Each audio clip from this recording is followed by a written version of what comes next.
오늘은 성탄을 준비하는 박사를 제목으로 준비했습니다. 12월이 되면 대림절 이렇게 표현을 해요. 대림절이니까 이제 예수님의 오심을 기다리는 이제 계절이다. 그래서 원래 교회력으로 따지면 예수님 오심을 기다리는 때부터 시작을 해가요. 시간의 개념. 우리는 이제 우리가 서양력을 쓰기 때문에 1월이 이제 새 해에 이제 새 달을 맞이해서 1월 1일 새날, 또 우리 이제 한국식으로는 설날, 뭐 이런 표현을 이제 사용해 나가는데, 이스라엘은 두 개의 그 달력이 있습니다. 하나는 이스라엘의 달력이 있어요.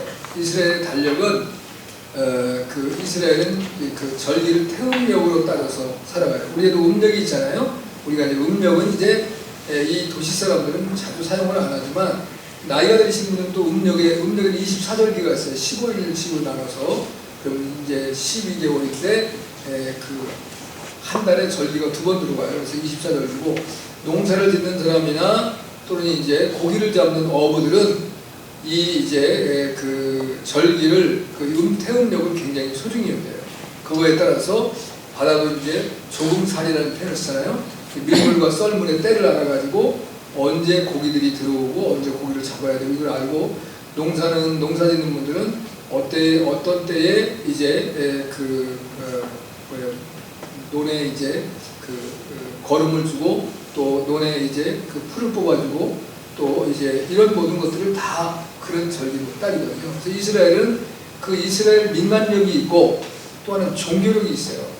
종교력은 이스라엘 백성들이 애굽에서 이제 나오는 거, 출애굽이라는 표현을 쓰잖아요.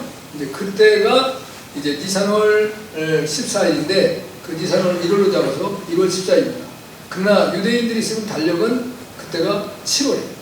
그러니까 약 6개월간의 정도의 시간 텀이 있어요.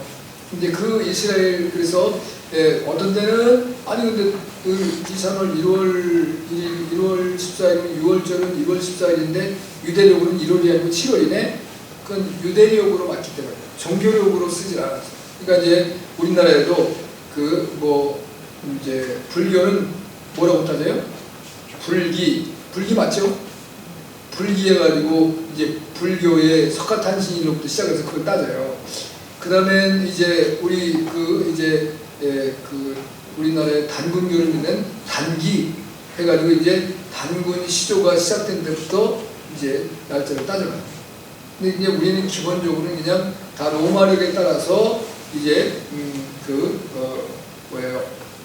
기원 전, 기원 후, 서기, 그래서 이제 그때를 따라서 그 시간을 개념을 따르는데, 그걸 이제 영어로 말하면은 예수님이 오시기 전과 예수님 오시기 후로 나누는 거죠. 그 시간 개념을 우리는 이제 따라가서 지금 이제 2019년 12월 오늘 8일을 우리가 생각하는데요. 이스라엘은 그런 개념이 있다는 걸 기억하세요. 그래서 대림절에 대한 말씀을 드리면서 이제 그 기독교적인 절기는 11월부터 시작합니다. 그래서 일반적으로 교회의 그 모든 제도를 봤을 때는 11월이 끝이에요. 12월부터 새로 시작합니다. 이제 우리가 이해가 잘 안 되지만, 이제 우리의 그냥 달력의 개념을 따지면 잘 안 맞아요. 국가적으로 안 맞기 때문에 그냥 이제 이 서양력으로 따라서 하는 데도 있고, 교회력으로 따를 때는, 그래서 항상 이제 교회에서 직원들을 선출하거나 부목사님을 뽑거나 또 이제 목사님의 임기를 다시 하고 그럴 때는 12월 1일부터 시작합니다. 11월 말까지 딱 결정을 해서 거기서 이제 조여서 시작이 돼요. 네, 그런 개념이 있습니다. 아무튼 대림절은 예수님이 오시기 전 그 이제 성탄절 이전에 4주 전부터 시작이 돼요. 그래서 이제 나오고 있는데, 제가 이제 그 예수님을 만난 사람들이 올 한 해의 주제인데, 그래서 이제 대림절이 되었으니까 성탄과 관계되시는 분들에 대해서 제가 말씀을 나눈 겁니다. 그 중에 이제 제일 먼저 선택한 것이 동방의 박사들입니다. 그러면 동방의 박사가 어디에 사람들이었을까라고 하는 것에 대해서는 아직 뭐 이론이 상당히 많아요. 그래서 그런 이야기들을 다 얘기할 수 없고, 단지 이들은 유대인이 아니고 이방인이다 이렇게 생각하면 돼요. 유대인이 아닌 이제 이스라엘 백성이 아닌 백성들, 쉽게 말하면 수동태 구원자가 아닌 사람들입니다. 하나님에게 택함받은 사람들이 아니에요. 그러니까 우리가 이제 이걸 보면서 우리가 마음이 좀 아파요. 왜냐하면 하나님으로부터 택한 백성이 되어서 하나님이 내 백성, 또 내 자녀, 또 이제 나의 성민, 또 나의 맏아들, 또 나아가서는 이제 너는 나의 부인이다. 이제 예레미야서에서는 그렇게 말씀하세요. 그렇게 아끼고 사랑했던 그 백성들은 예수님의 오심을 까마득히죠. 왜? 그들에게는 하나님의 말씀, 약속뿐만 아니라 하나님의 말씀이 있었어요. 선지자들이 기록한 하나님의 말씀을 기록한 자들에게서 기록이 특별히 미가서 5장 2절에 보면 예수님 오늘 본문의 말씀에 이제 6절에 있는 것이 미가서 5장 2절을 인용한 거예요. 이 미가 선지자가 구약의 선지자가 예수님이 오시는 장소 지역까지 딱 말씀하셨어요. 그럼에도 불구하고 하나님의 백성이라는 사람들은 예수님이 오심에 대한 관심이 없어요. 그래서 세상 살아가는데 정신없고 그 다음에 그 당시에 그 사회를 이끌어가는 종교 이제 집단들이 이끌어가는 유대교의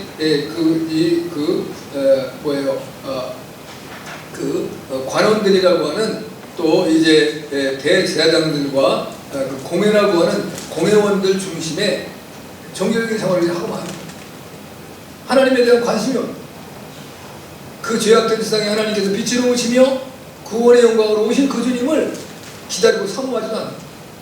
그런데 이방이라고 하던 동방의 박사들이 오늘 그 예수님을 만나기 위해서 오는데 기본적으로 2년에서 3년 정도를 왔다는 거 아니에요.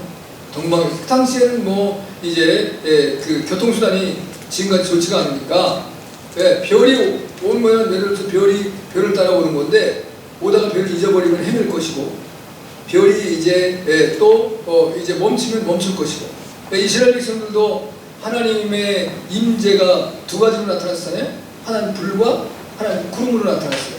이스라엘 백성 광야를 인도할 때 그래서 그 낮에는 구름 기둥으로 인도를 했고 밤에는 불 기둥으로 인도하는데 그것이 딱 멈추면 그 자리에서 정지하는 거예요.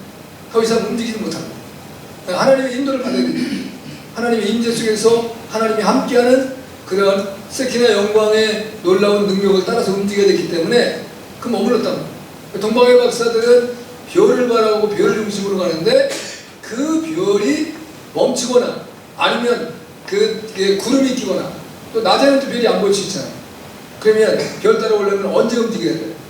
밤에만 움직여야 되는데 밤에 일기가 안 좋아서 구름이 잔뜩 끼고 어둡고 이제 컴컴하면 못 가는 거예요. 그러면 그때는 별이 어떻게 되겠어요? 멈춰졌겠지요. 왜냐하면 그 동방의 박사들이 별을 보고 예수님을 이제 찬양하며 따라오고 있었으니까 동방의 박사들이 이제 그 아기 예수님을 경배하는 거 오늘 말씀해 보면 크게 5가지 정도가 나오는데 먼저 별을 찾아요. 그 다음에 별을 따라갑니다. 그 다음에 그 별이 지시하시는 그 아기 예수님께 나와요. 얼마나 놀라운 역사예요.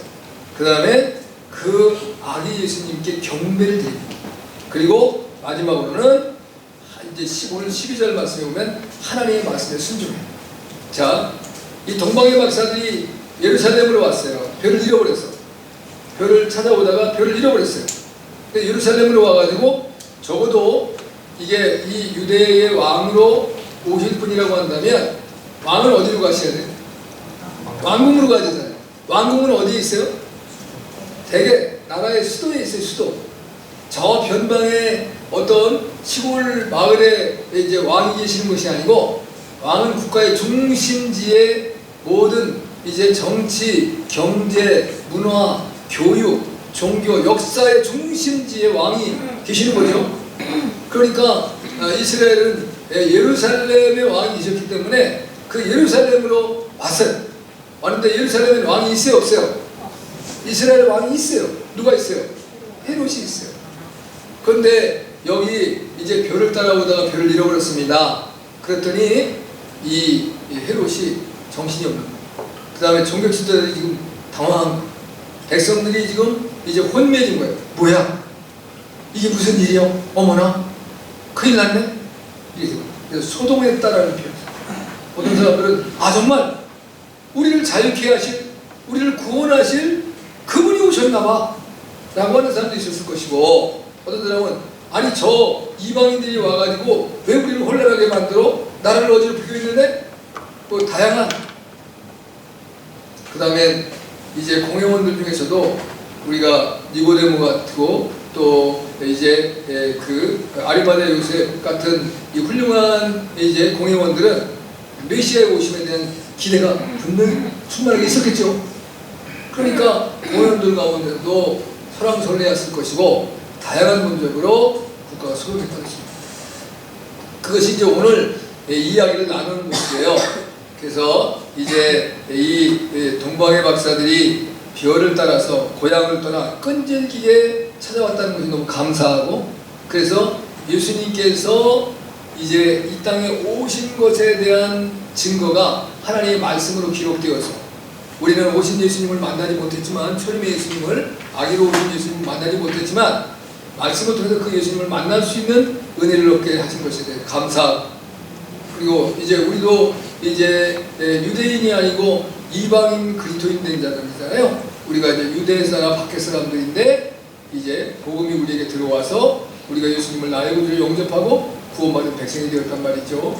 이제 그런 측면에서 너무 감사한 거죠. 그래서 오늘 이제 예수님을 만난 사람들, 성탄을 준비했던 동방의 박사들의 모습을 통해서 우리 함께 은혜 받는 시간이 되길 주님을 축복합니다. 아멘.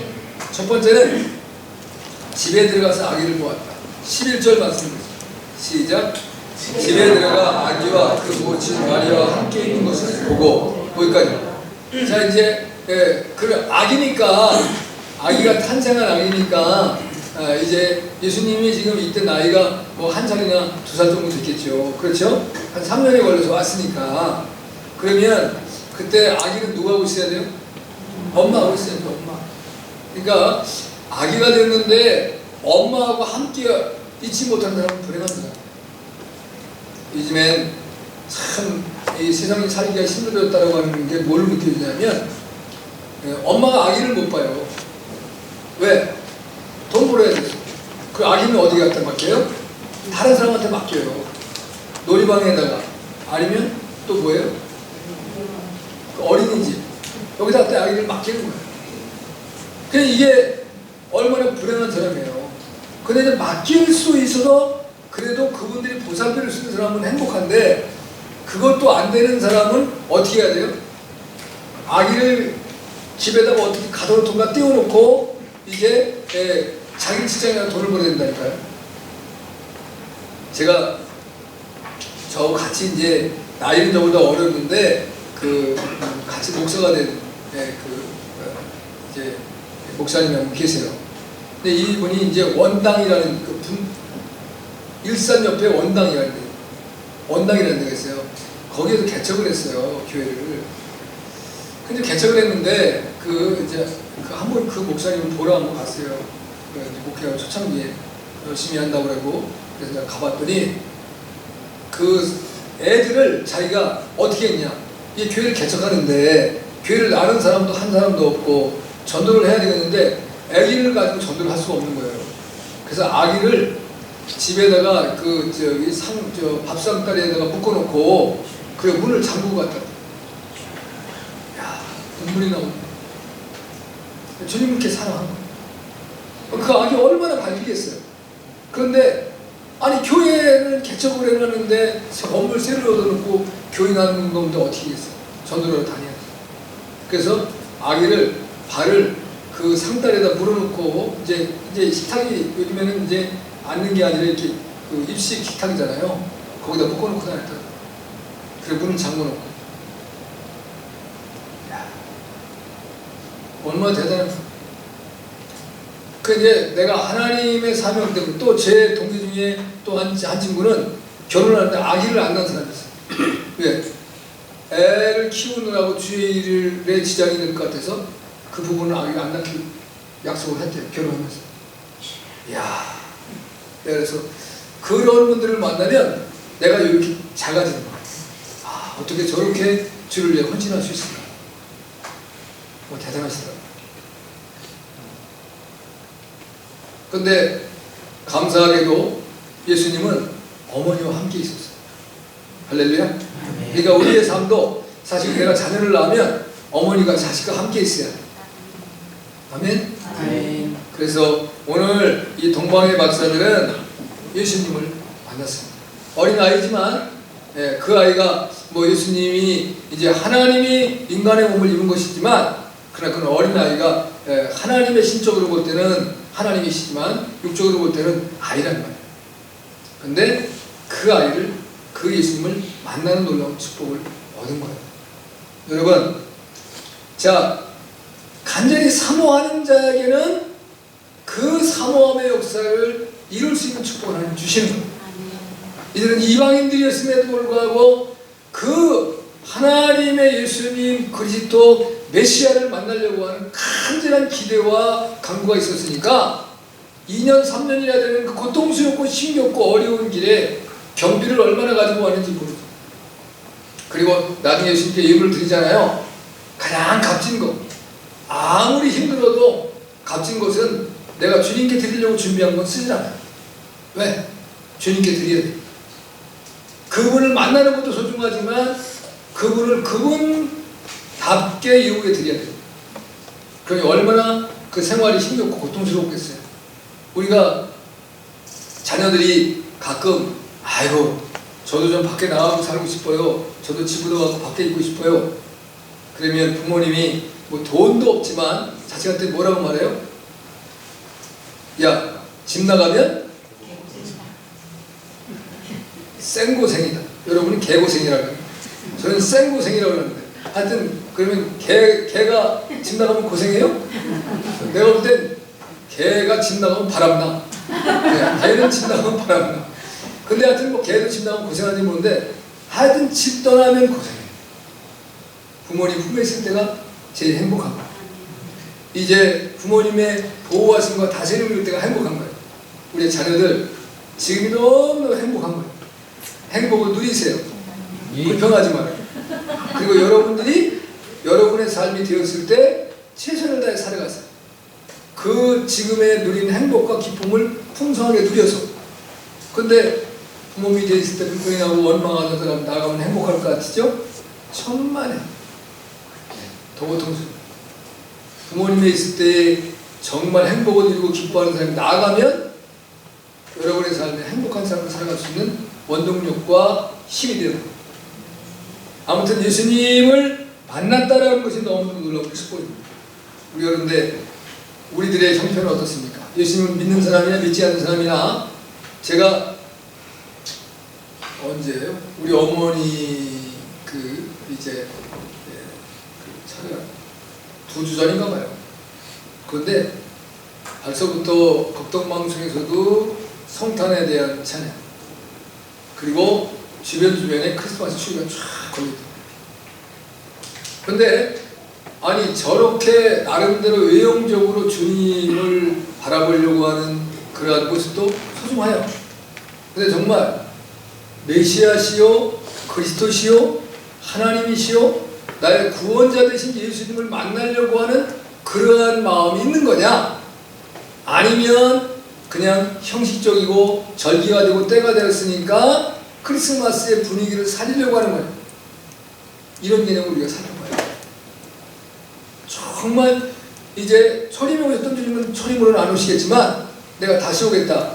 재림은 2번 있다 그랬어요. 공중 재림과 지상의 재림이 있는데 공중의 재림은 이긴 자들만 만나는 겁니다. 우리는 만날 수가 없어요.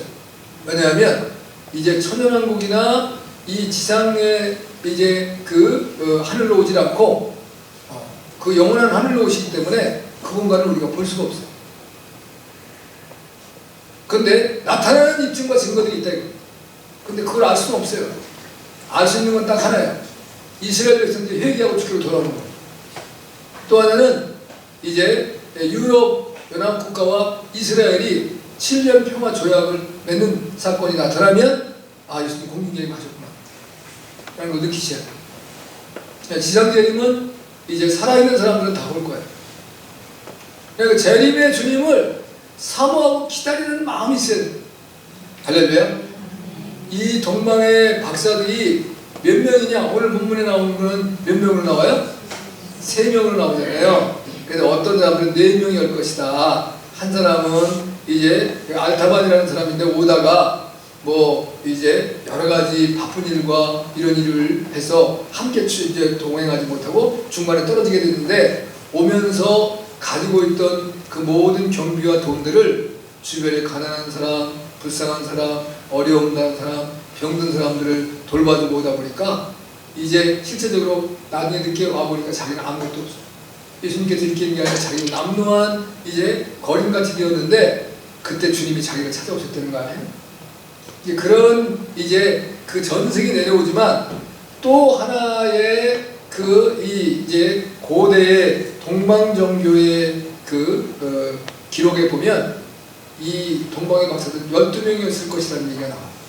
어느 것이 맞는지 몰라요. 단지 우리는 예수님 앞에 경배를 드리고 예수님에게 예물을 드린 사람이 3사람으로 등장하니까 동방박사는 3사람이었을 것이다. 우리의 찬송가 우리가 116장도 이제 같이 불렀지만 거기서 동방박사 3사람이라고 하니까 동방박사는 3사람이었을 거라는데 정확한 숫자는 알 수 없어요. 그러나 중요한 건 동방의 박사들이 이방인들이었지만 예수님을 만나려고 하는 간절한 마음과 수고와 땀 흘림과 노력을 통해서 예수님을 만났다. 할렐루야. 여러분들도 예수님을 만나려고 하는 마음이 있으셔야 돼요. 내가 주일날 교회를 나오면서 주님 내가 오늘 정말 예수님을 이제 만나고 싶어요. 예배를 드리다가 기도를 하다가 찬양을 하다가 어떤 상황이 됐든지 간에 내가 환상으로 됐든 또 현재 어떤 음성으로 됐든 예수님을 좀 만났으면 좋겠어요. 이런 간절한 바람을 가지고 나오세요. 아멘? 그런 것과 아이고 또 주일이 왔네, 또 오늘도 교회 가야 되겠네, 아이고 왜 이렇게 시간이 빨리 지나갔네, 이것과는 하늘과 땅의 차이. 주일이 기다려지고 그리고 주님을 만나려고 하는 설레임과 기대감이 있어야 돼요. 우리나라는 5년마다 대통령 선거를 합니다. 그럼 대통령이 취임을 할 때 그 취임식에 많은 사람들 초대해요. 근데 이제 요즘에 와서는 일반 시민들도 초대를 합니다. 그걸 뭐 이제 컴퓨터 추첨을 하든 뭘 하든 해서 초대하는데 만약에 뭐 우리가 대단한 사람은 아니지만 여러분이 초대를 받았다가 초대장이 여러분에게 날라왔어요. 그러면 예를 들면 올 이제 그 2월에 대통령 취임이 있다. 예를 들어서요. 그러면 여러분을 초대하려고 그러면 언제 되겠어요? 대통령 선거에서 당선되고 나면 바로 이제 대통령 취임식 때 올 사람이 누군가를 선별해서 초대장을 보내주겠죠. 그럼 적어도 몇 달 전에 올 거예요. 그러면 거기에 대한 사모함과 기대감이 있을 거였어요? 없겠어요? 너무 설레는 거예요. 내 일생의 이런 축복. 응? 그래서 이제 대통령의 취임식에 갈 걸 준비해서 어떤 옷을 입고 갈까? 그 다음에 나가 이제 어떤 마음을 가지고 갈까? 어떻게 준비를 해야 될까? 별 생각을 다. 그런데 만왕의 왕, 만주의 주시요, 나를 위해 생명을 버려주시고 나를 구원하신 예수님을 만나겠다라고 하는 그런 기대감과 그런 설레임과 그런 마음들이 우리 있어야 된다. 그래서 한 주간을 살아가면서 힘들 때도 있고 또 기쁠 때도 있지만 그 어떤 순간에도 예수님을 사모하는 간절한 마음들이 이어져서 이날 주님께 나오고 여기 동방의 박사들처럼 예수님을 만나는 은혜가 있기를 주님을 축복합니다. 네. 두 번째는 아기 예수님께 어떻게 경배했다 했습니다. 11절 이제 그 예수님께 경배했다는 때까지 같이 말씀하셨습니다. 시작, 처음부터 시작. 집에 들어가 아기와 그 모친 마리아와 함께 있는 것을 보고 엎드려 아기께 경배하고 경배했다. 자 이제 경배, 이제 예수님만 경배한다. 여기서 마리아에게 경배했다는 말이 없어요. 오직 아기께 경배하고. 여기 보면 아기는 누구예요? 예수님입니다. 예수님에게만 경배. 요한계시록에 보면 사도 요한이 천사의 모습을 본 다음에 그 앞에 탁 엎드려. 천사가 이제 너무 영광스러운 모습으로 나타나니까 천사가 이 사람아 딱 불러서 이렇게 세우면서 일어나. 나는 경배받을 자가 아니고 오직 하나님만 경배해야 된다.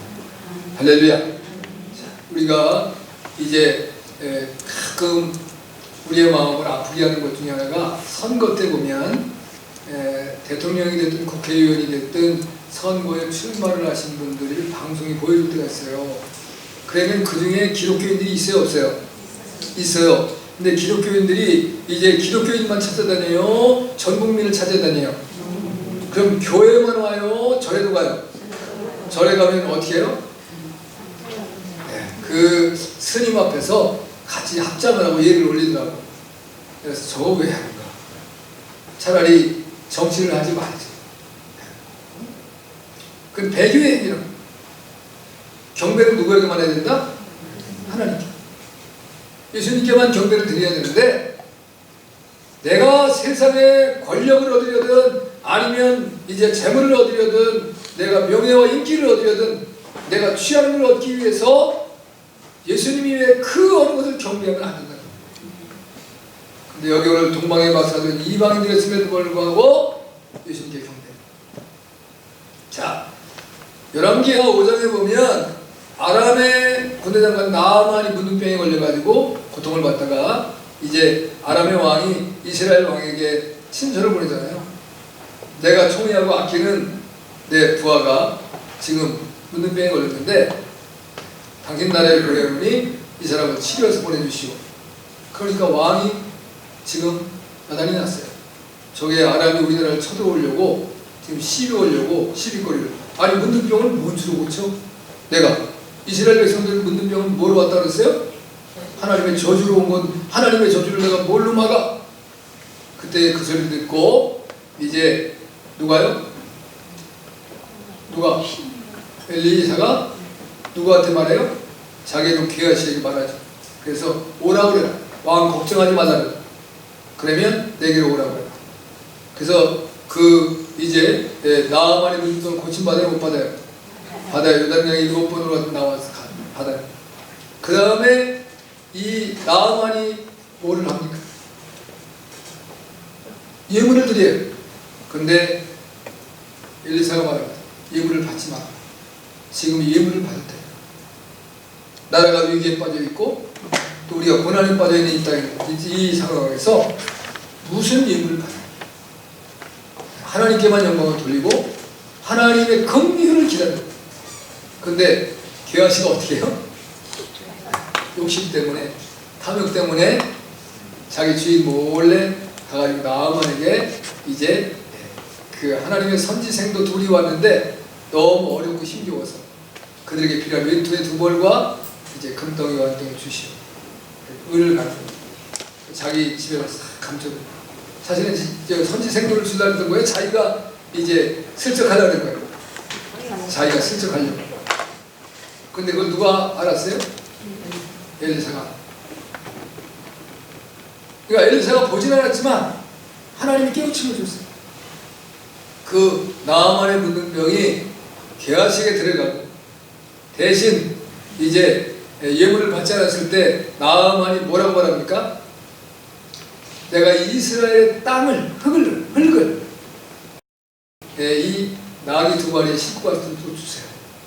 그러면 내가 내 나라 내 고향에 가서 이 이스라엘의 흙을 보며 하나님을 경배하겠습니다. 할렐루야. 온 세상 만물에 오직 신의 한 하나님만 있다는 것을 고백하며 간과하는 모습을 보세요. 누가? 이방인.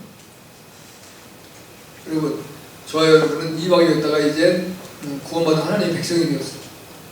그러면 저와 여러분은 내 삶이 좋든 아니면 어렵든 힘겹든 내게 위기가 닥쳐오든 내게 평안이 있든 형통함이 있든 우리 누구만 경배해야 돼요? 하나님만. 예수님만 경배하는. 여러분이 혹이라도 이제 나는 이제 내 팔자가 싸나운가 봐. 팔자 좀 바꿔야 되겠는데 이놈 팔자를 어떻게 해야 될까? 그래서 용하다고 좀 뭔가 팔자를 바꿔주고 있는 사람들을 쫓아다니면서 엄한 짓 하시면 안 된다. 근데 대한민국에 목사님 이하 장로님, 권사님, 집사님들이 그렇게 팔자를 고치려고 사람들을 찾아다닌다네.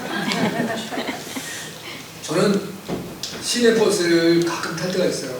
그럼 시내버스에 보면 그 이제 그 의자 시트를 이렇게 한 게 있어요. 근데 거기에다가 목사님은 안 썼더라고요. 강사. 집사님도 환영. 무슨 철학관 누구누구. 요즘에는 이제 그 점쟁이와 무당들이 철학관이라고 해요. 실제로 이제 그런 학과도 있는 것 같아요.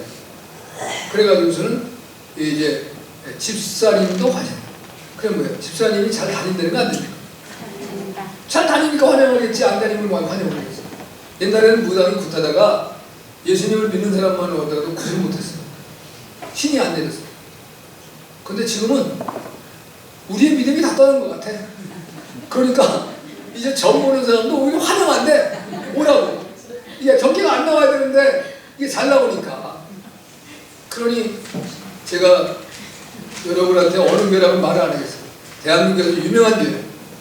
그 권사님이 자기 아들을 결혼을 시키는데 이제 그러면 권사님이니까 믿음 좋다 큰 교회에 이제 대단한 교회 권사님이니까 그 이제 사돈들 사람도 예수님 믿었겠어요? 안 믿었겠어요? 당연히 믿었죠. 근데 그걸 뭐라 그래요? 받는 게 뭐있잖아요. 태어나고 그래 뭘 받는 걸 뭐라 그래요? 사주라면 사주를 달라는데 그래서 뭐 하시다니까 이게 이제 그 궁합이 맞는가를 봐야 된다. 그럼 자기가 봐 누가 보는 거예요? 궁합은 누가 봐줘? 무당 점쟁이가 봐주는 거예요. 내가 깜짝 놀랐어요. 이야, 이 한국교회 실제 이런 사람. 아니 그 목사님이 훌륭한 목사님이에요. 거기에 권사님이 됐으니까 그분도 거기서 순송하고 그분의 믿음이 인정받았으니까 권사님이 됐을 거 아니에요. 그렇죠? 근데 실제적으로 내가 평상시에 교회에서 신앙생활하고 또 다른 얘기할 때는 얘기를 잘하지만 내 실제적인 내 삶에 부딪혔을 때는 다르게 돌아가요. 너무 가슴이 아파요. 저는 전에 이제 교단에 있을 때 그 일본에를 우리 선배 목사님 갔다 온 다음에 나한테 그러더라고요. 이 목사 참 일본 사람들은 보통 사람들이 아니야. 왜 그랬습니까? 했더니 일본 교회 집사님 가정을 한번 초대를 받아서 갔다는 거예요. 근데 방이 이렇게 있는데 이쪽 방으로 인도를 하더래. 거기는 십자가가 다 걸려있더래요. 근데 두 방은 뭔가 나중에 하나를 안 보여줘서 물어봤더니 하나는 부처를 모신 거고 하나는 신사를 모신 거예요. 그래서 불교 신자가 오면 그 부처가 있는 방으로 인도하고 또 신사를 섬기는 사람은 신사 있는 방으로 가요. 기독교인이 오면 십자가 있는 방. 그래서 내가 목사님 그랬어요. 목사님 전 더 웃기는 거 봤어요. 그랬더니 뭘 봤는데 제가 전도사를 딱 2년 생활했는데 그 이제 구역 예배를 드리면 그 이제 시골 분들이 그 이제 시골에서 있었는데 늦게 이제 일을 하시고 오시니까 차가 떨어져요. 그럼 뭘 타야 되면 택시를 타요. 택시를 탔는데 이제 일부러 택시를 타면 제가 전도하려고 앞자리에 앉아요. 기사님하고 이제 대화를 나누면서. 근데 거기 앞에 보니까 세 개가 다요. 십자가, 성모 마리아, 부처. 요거를 이제 그 자기 앞에다 이렇게 딱 달아놨더라고. 그래서 그 기사님 교회 나가세요? 아니요. 그러면 절에 가세요? 아니요. 성당 가세요? 아니요. 그러더라고. 그럼 이게 뭐예요? 그랬더니 아니 셋 중에 하나 도와주었죠. 이제 저한테 하는 말이에요. 그래서 우리의 인간들이 가진 다 약해. 뭔가 도움을 얻을 거기는 내 힘으로는 살아갈 수 있는 용기와 힘은 없는데 뭔가 도와줄 건데 누군가가 도와주겠지라는 생각. 여러분 같으면 만약에 여러분이 신이야. 근데 여러분이 이제 나름대로 쓴 신인데 나보다 약한 거, 나하고 비슷한 거 같이 놓고 이제 이걸 도움을 받으려면 여러분 도와줄래요? 안 도와줄래요? 나는 벌을 내릴 것 같아. 버르장머리 없어서. 아니 나를 어떻게 인정하는 거야? 그러지 않겠습니까? 근데 우리 인간들은 그렇다. 그러니까 하나님의 생각과 우리의 생각은 다르다. 하늘과 땅만큼 다. 여러분이 여러분의 삶에 때로는 예수님을 믿었는데도 여러분이 믿을 때 예수님 믿으면 복을 받는다는 걸 계잖아요. 예수님 믿고 복 받으세요.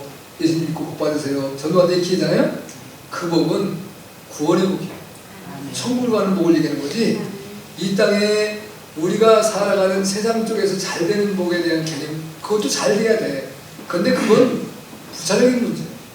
우리가 누려야 되는 복은 천국을 유업으로 얻는 복이에요. 하나님의 나라를 상속받는 놀라운 축복이에요. 할렐루야. 그걸 놓치면 안 돼. 그걸 굳건하게 붙들고 설 수 있게 주님을 축복합니다. 마지막으로는 보배합을 열어서 예물을 드렸다. 자, 11절 다 같이 한번 춤속도 있습니다. 시작. 집에 들어가 아기와 그 모친을 마리아의 함께 있는 것을 보고 엎드려 하나님께 경배하고 보배합을 열어 황금과 유황과 몰약을 예물로 드리니라. 아멘. 자, 이제 예수님을 만났어요. 그 만나고 나니까 주님께 경배했습니다. 아, 우리가 이 놀라운 하나님을 내가 만날 수 있다니, 이제 우리의 구세주가 되시는 예수님을 만날 수 있다니. 그래서 경배드리고 난 다음에 그분께 자기들의 최고로 값진 보물을 받게 됩니다. 자, 이제 2, 3년 동안 별을 따라오면서 얼마나 힘들었겠어요. 그 값진 것들을 팔아서 여유있게 좀 더 좋은 여관에서, 여관 뭐 그 당시엔 여관이겠죠. 그래 이제 그 나그네들 여행객들이 다니는데 좀 더 돈을 좋은 데 주면 뭐 물이 예를 들면 뜨뜻한 물도 나올 수 있고 저녁에, 그 다음에 뭐 더우면 또 에어컨을 틀어주고, 지금 에어컨은 없지만 어떻게 시원한 방법을 했겠죠. 뭐 이제 물을 주어도 얼음 냉수를 줄 수도 있었을 테고, 또 음식도 또 영양가 있는 고단백의 음식이 나올 수도 있을 테고. 그런데 그런 것들을 다 내려놓고 가장 우리가 그분을 만나면 드려야 될 소중한 것을 끝까지 가져가는 거다. 이게 놀라운. 우리가 예전에 그런 말을 해요. 우리나라에는 춘문기라는 게 있었더래요. 저는 춘문기를 저는 언제가 춘문기인지 뭐 봄이라고 그랬는데 느껴보지는 못했어요. 우리 선배들은 느꼈었던 것 같아요. 그러면 이제 너무 힘겹게 견뎠잖아요. 그러니까 아무리 가난하고 어려워도 우리가 무엇을 먹지 않는다 그래요? 종자 씨앗은 먹지 않는다. 왜? 그게 없으면 1년은 죽어야 돼요. 지금 내가 배를 골아서 이제 촉은 높이로 풀뿌리와 이제 그 나무 껍질을 나무 이제 소나무 같은 거를 겉에 벗기고 나면 안에 또 있어요. 그래서 송진이 좀 붙어 있는 거, 이 허옇게 된 거, 찌찌개 거, 그거를 씹으면 이제 그게 나중에 껌같이 되기도 하고, 그걸로 우리 양식을 삼는 거예요. 이전에. 그 다음에 뿌리를 이제 해서, 우리가 그렇잖아요. 짐승이 먹는 걸 먹으면 사람은 다 먹을 수 있대요. 죽지 않는데요. 짐승은 독 있는 거 안 먹으니까. 그렇게, 제가 오늘 주일, 어젠가? 서울 갔다 오기 어제 이제 병원에 갔다 오는데 병원 앞에 요즘에 이제 겨울철에 나오는 배추 있잖아요. 그 화초 배추. 그거 먹어도 돼요? 그거 먹을 수 있어요? 제가 이제 우리 아내한테 너무 예쁘게 만들어놨다고 그래서 이것도 먹을 수 있나? 그랬더니 이제 너무 독하면 못 먹는다더라고. 근데 우리가 케일이라고 하는 그 풀 먹잖아요. 그것도 되게 뻣뻣하거든요. 근데 그걸 제가 만져보고 있는 않았는데 그것보다는 덜 뻣뻣할 것 같아. 그래서 혹시 먹을 수 있는가 물어봤더니 이제 제가 엉뚱한 생각을 한 거죠. 쓸데없이. 그러니까 이제 그게 독초가 없으면 먹을 수 있겠죠. 그러니까 이전에는 그 풀을 먹었다고. 그 정도를 연명을 하더라도 종자 씨앗을 먹으면 안 돼. 왜? 한 해를 살아야 되니까. 그러니까 우리가 하나님 앞에 영광을 돌리면 살아가겠다라고 하는 내 삶을 살았으면 내 삶에 가장 값진 거, 소중한 거, 그건 주님께 드리겠다는 마음과 뜻을 가져. 만약에 내가 황금이 없다면 내 생명, 몸을 들여서 주님 앞에 충성해야 돼. 그 다음에 내가 유향이 없다고 한다면 내가 주님을 더욱더 사랑해야 돼. 유향은 신적인 능력이에요. 하나님이 우리를 사랑하는 것처럼 사랑하는 것. 내가 몰약이었다면 내 생명을 드리는 것. 몰약은 시신을 이제 방부 처리를 하고 냄새가 나지 않게 향유를 넣는 것이 몰약이에요. 그러니까 예수님이 우리를 위해서 베풀으신 이 놀라운 은혜와 사랑을 기억한다고 한다면 우리가 내 삶을 절약하고 함께 해야 돼요. 제가 전도사 때 우리 교회에 우리 교단에서 아주 그 유명하신 목사님 한 분 계셨어요. 깐깐하시고 아주 핸섬하시고. 그래서 그 교회는 전도사들이 얼씬을 못했어요. 근데 일부러 제가 그 교회를 찾아갔어요.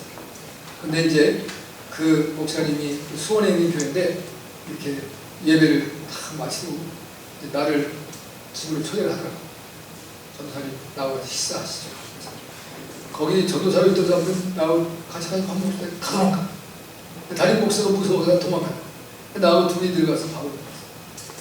집사님한테 식사를 차려줘서 지금 먹는데 오늘은 전도사님이 오셔서 식탁이 보통에 먹는 것보다 훨씬 좋게 차린 거예요. 처음부터 부담을 주는 거예요. 나를. 감사합니다. 내가 기도를 했어요. 네. 식사를 맛있게 드세요. 밥 먹고 났더니 밥을 드셨으면 밥값을 해야 된대.